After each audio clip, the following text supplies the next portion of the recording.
તો કચ્છ જિલ્લામાં શિક્ષણ માટે મહત્વનો નિર્ણય લેવામાં આવ્યો। ખાસ કિસ્સામાં ધોરણ 1 થી 8 માટે અલગ ભરતી કરાશે। આખી નોકરી કચ્છમાં જ કરવાની શરત રહેશે। એમણે આજે સકારાત્મક રીતે જે નિર્ણય લેવાયો છે એના માટે હું આવકારું છું અને ખૂબ ખૂબ અભિનંદન સાથે આભાર પણ વ્યક્ત કરું છું સમગ્ર કચ્છ વતી।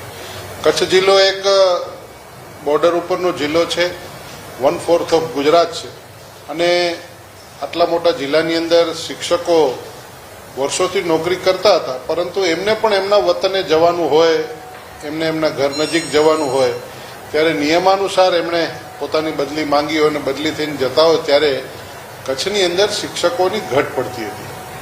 ત્યારે આ ઘટને નિવારવા માટે સૌ ધારાસભ્ય મિત્રો, સૌ સાથી મિત્રો અને સંગઠનના મિત્રો દ્વારા અમે સરકારની અંદર રજૂઆત પણ કરેલી અને જે રજૂઆતનો સકારાત્મક પડઘો પ્રતિભાવ સરકારે આપ્યો।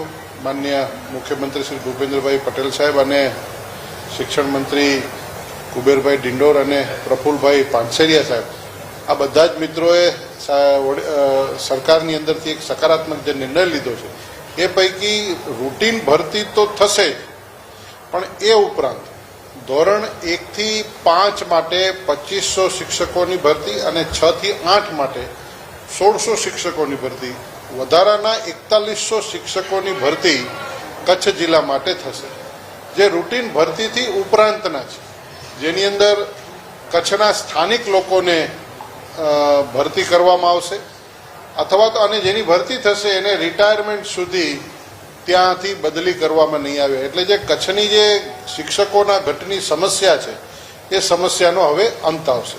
આમ કુલ મળીને રૂટીન ભરતીથી ઉપરાંતમાં 4100 શિક્ષકોની ભરતી માટેની મંજૂરી રાજ્ય સરકારે આપી છે, એનો હું આભાર વ્યક્ત કરું છું।